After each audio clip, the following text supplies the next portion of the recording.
because children go through this without ever coming to the attention of services, without ever it being picked up in school. You know, they have stress, you know, and as our previous speaker mentioned, a healthy childhood sets the foundation for a healthy life. If a small child is carrying that level of stress, even now when I meet clients, they may never even mention, you know, that there was a history of alcoholism in the family or something like that, and they might come to me about relationship issues or anxiety or something. And then we go back and it'll come up.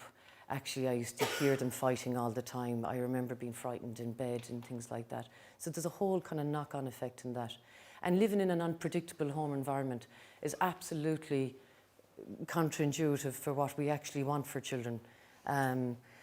Stability, security, safety, the basics that we need for children.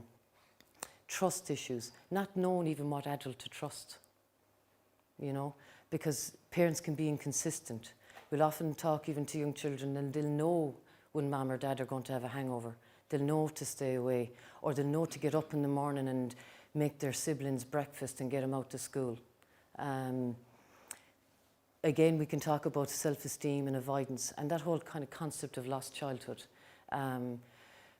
You can't put a price on that, and you can't kind of put a value on the damage that that can actually do down the road.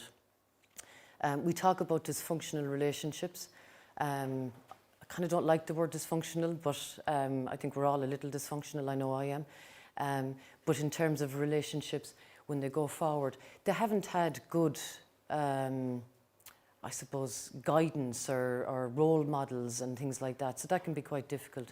And just even here in terms of ACOA, which often is a term known as Adult Childhood of Alcoholics, and these are the 17 kind of symptoms that people will bring into adulthood. And when they bring that into adulthood, they then bring it into their relationships, which in turn has an impact on their children going forward. So I'm nearly done. I just want to kind of say, when we think about addiction within families, that just to be kind of aware, if you don't mind, of the impacts that it has on the whole family. I know I couldn't go into them all here this evening. I'll give you an example of a woman that I worked with down in Limerick a number of years ago. She had 2 sons. One son got cancer, he was a form of leukemia, and her other son took up drugs really around the time that her other son got diagnosed. And what she said to me was, people called to the house, people offered help, they brought stews, they brought apple tarts.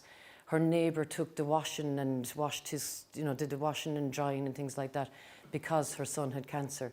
She said nobody brought her an apple tart for the son that took drugs. And in a kind of a cruel turn of events in some ways, the son that took the drugs did die of an overdose. And she always spoke about the hypocrisy when people came to the funeral because she didn't feel supported when her son was sick. And what she said was both my boys were sick and only one recovered. If there's more information that you'd like to know, we do have a handbook, it's downstairs. Please feel free to take copies. Please feel free to give copies to other people. And if you want some support, you can contact us at the Drug Task Force.